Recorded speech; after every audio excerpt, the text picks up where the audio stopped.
tu as une saison qui se solde par un échec, avec quand même possiblement 2 titres, une 2e place, donc tu vas en Ligue des Champions. Et le nombre de points indique quand même que tu auras pu être champion sur les saisons précédentes et qu'au moment où il y a eu une véritable concurrence, là, tu es en recul. Donc là, tu dois analyser la situation, tu dois analyser cet échec et dire qu'est-ce qu'on n'a pas bien fait et qu'est-ce qu'on doit changer. C'est juste la situation comme je la vois. Il y a clairement des trucs qui n'ont pas fonctionné. Je pense qu'il y a un renouvellement d'effectifs à accomplir. Je pense qu'ils sont dessus. Eux aussi, comme Lyon, vont enfin se pencher sur cette histoire de directeur sportif. A priori, ça devrait être l'Italien qui est à l'Atlético Madrid. Pas sûr. Hein. Mais c'est pas sûr, parce qu'en plus, Diego Simeone reste une année de plus à l'Atlético. Est-ce que c'est le moment? Bon, même s'ils ne sont pas forcément liés, hein. Mais en tout cas, ils sont en train de tout faire pour l'attirer. Si c'est pas lui, c'est le Portugais. Je préférais celui de l'Atlético.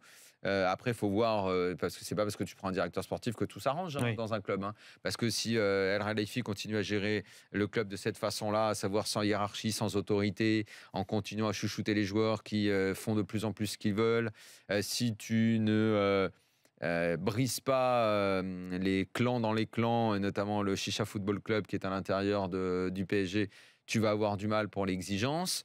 L'entraîneur va devoir repartir après cette saison où à un moment on a cru que ça pourrait être fantastique. Enfin, on a commencé dubitatif. À un moment on s'est dit ça peut peut-être être fantastique, notamment mi-février. Ça a enchaîné avec une débâcle absolue pour se terminer effectivement dans l'ombre de Monaco. Donc c'est évidemment pas une réussite. Mais tu dois analyser le pourquoi et repartir. Il vaut quand même mieux, il vaut mieux être dans la situation du PSG que dans celle de beaucoup de clubs en Europe. Tu sais que tu as l'argent pour recruter, il faut juste pas te planter.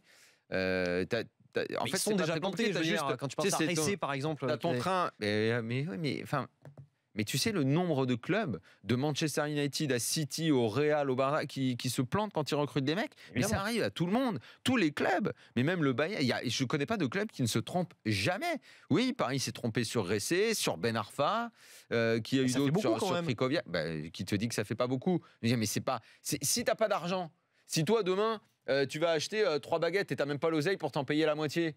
Putain, ouais, merde, tu vas pas pouvoir bouffer, tu es à la rue, mon vieux. Mais eux, il se trouve qu'ils ont la chance d'avoir l'argent.